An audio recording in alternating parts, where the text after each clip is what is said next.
परम शांति बापूजी आपका स्वागत है। और आज हम ये जानना चाहते हैं कि आत्मा की निराकारी, आकारी और साकारी स्टेज क्या है।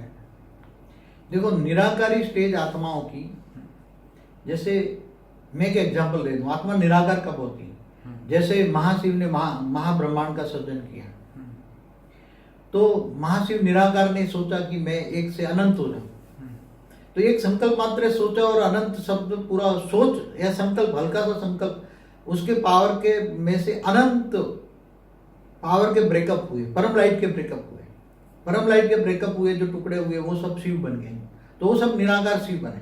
फिर निराकारी से आकारी कैसे बने, फिर धरती पर कैसे साकारी बनते गए, वो मैंने पूरे हिस्ट्री ऑफ यूनिवर्स में भी बताया है और कई ब्रह्मांडों की वीडियो में भी बताया है कि पहले पहले निराकारी सृजन हुआ। जैसे हमारे यूनिवर्स के बारे में भी बताया कि पहले निराकारी आत्माएं कैसे बनी। पहले 9 लाख निराकारी आत्माएं बनी, फिर धीरे धीरे 2 करोड़ बनी। निराकारी से आकारी बनने की प्रोसेस में 2 करोड़ बनी, फिर धीरे धीरे बढ़ती गई।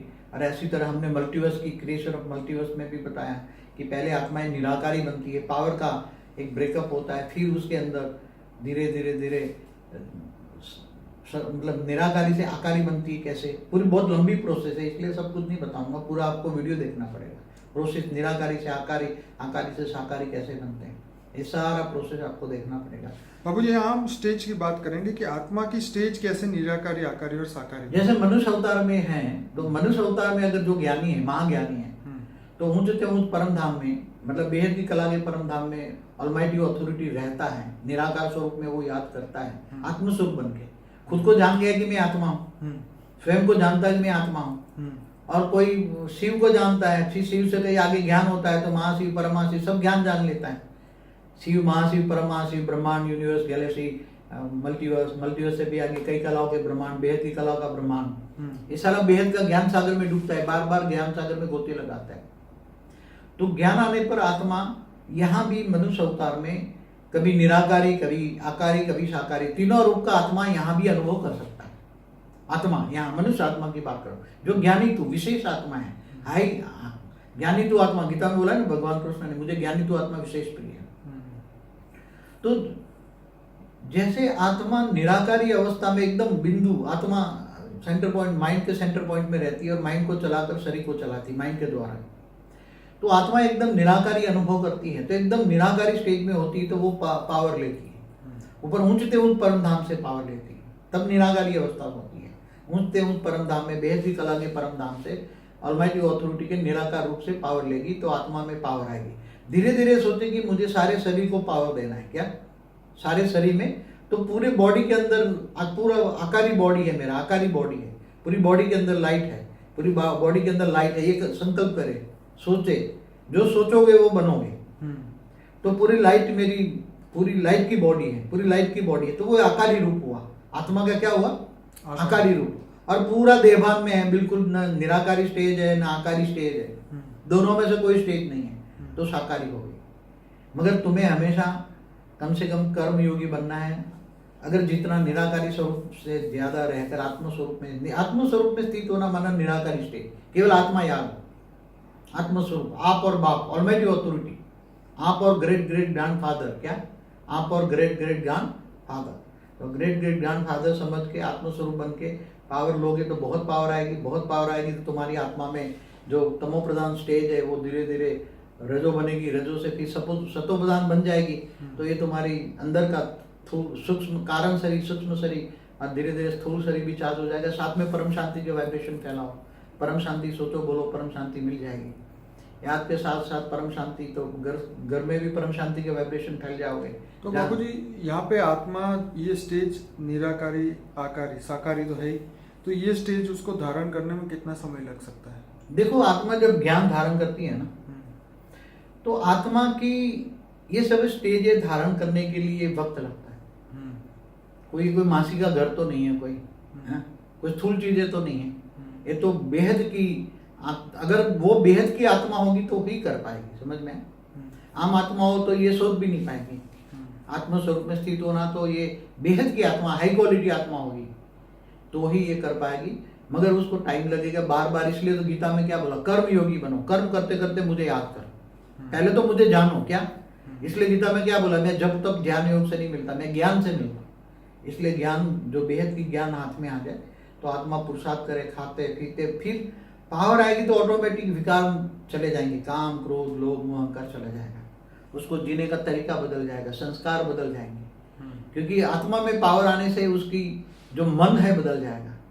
आत्मा में मन है, मन के अंदर बुद्धि है, बुद्धि के अंदर संस्कार है, तो मन बदल जाएगा। आत्मा के पावर आने से मन है जो बार बार विचलित होता है, और जो नेगेटिव या कभी नेगेटिव कभी पॉजिटिव, हर पल में मन संकल्प करता रहता है नेगेटिव या पॉजिटिव, तो धीरे धीरे मन स्थिर बुद्धि हो जाएगा। क्या हो जाएगा? मन स्थिर बुद्धि हो जाएगा। आत्मस्वरूप की अनुभूति धीरे धीरे धीरे, लंबा समय लगता है आत्मस्वरूप की अनुभूति करने के लिए। तो कभी निराकारी, कभी आकारी, कभी साकारी है, काम करने में बहुत टाइम लगता है उसमें, और बहुत मेहनत भी है। कर्मयोगी जीवन है, मगर खुशी खुशी करे। अगर ऑलमाइटी अथॉरिटी से प्यार है तुम्हें, तुम ग्रेट ग्रेट ग्रैंड फादर समझ से उससे पावर ले रहे हो, तो बहुत ज्यादा पावर आएगा, बहुत ज्यादा पावर आएगा। और जितना आत्मा में ज्यादा पावर आएगा, इतना इतना तुम्हारा मन स्थिर मन हो जाएगा, बुद्धि भी स्थिर बुद्धि हो जाएगी, और तुम्हारा मन केवल, तुम्हें ज्ञान हो जाएगी ये जो 5 तत्वों की दुनिया है, मृत्यु लोग जो है, मृत्यु लोग है ये, तो ऊपर तुम्हें ऊंचते ऊंच परम धाम जाना है, लक्ष्य समझ में आ जाए। बेहद ऊंचते ऊंच पर कला के परम धाम में जाना है, तुम्हारा लक्ष्य भी होना चाहिए। तुम्हारे अंदर कॉन्फिडेंस होना चाहिए कि मैं बेहद की परम परम महान आत्मा हूं, ये भी पता होना चाहिए। तुम्हें खुद को पता होना चाहिए कि मैं कितना ज्ञान डाइजेस्ट कर सकता हूँ। आत्मा की पहचान है ज्ञान। ज्ञान कितना पहचान, ज्ञान है पहचान।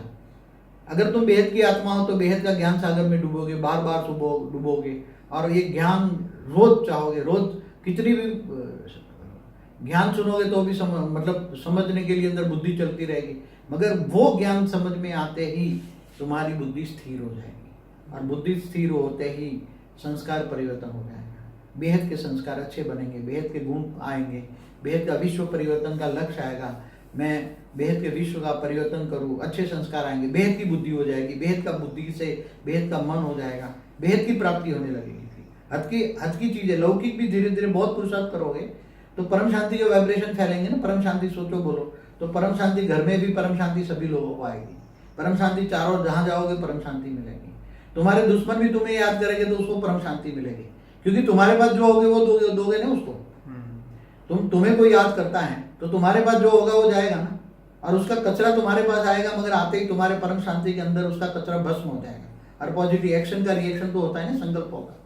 उसका संकल्प आया तो कचरा लेकर आया, और तुम्हारे पास परम शांति का ओरा है, तुम्हारे ओरे में परम शांति भरी है, तो उसका नेगेटिव संकल्प आया तो परम शांति के ओरे तक ही आएगा, तुम्हारे मन को टच नहीं होगा, मगर वो परम शांति के वाइब्रेशन लेकर उसको टच होगा तो उसको परम शांति मिलेगी। इसलिए दुश्मन भी मित्र बन जाएंगे। ये सब जादू है, परम शांति में भी जादू है, परम शांति है। मगर जब आत्मस्वरूप में स्थिर करते हो, हमने पानी के अंदर भी पावर डालने की एक वीडियो बनाई है ना, पानी में भी परम शांति के वाइब्रेशन डालो, और जो पानी पीने वाला भी परम शांति का अनुभव करेगा। तो ये सब बहुत ये रियल में है। सब पावर तुम्हें किसी में भी डालो, खाने बनाने वाली भी परम शांति के वाइब्रेशन बोलते खाना बनाती है, तो खाने वाला भी परम शांति बोलने लग जाएगा। बाबूजी, आत्मा की निराकारी स्टेज बनानी है तो क्या आंख बंद करके बैठ के करना पड़ेगा? देखो, जब घर में बैठे हो तो आत्मा की निराकारी स्टेज बन के तो चलेगा, मगर तुम्हें कर्मयोगी बनना है।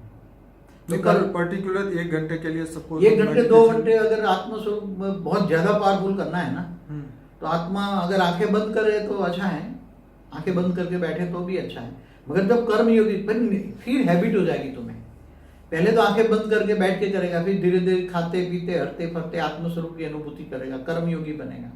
तो खुली आंखों का भी योग करेगा ना, खुली आंखों से भी योग कर सकता है, बंद करके भी कर सकता है, जैसे सबकी अनुकूल हो। कई बार बैठते, कई लोगों से बैठा भी नहीं जाता, उम्र हो जाती है ना तो बैठा नहीं जाता, वो पद्मासन भी नहीं लगा सकते।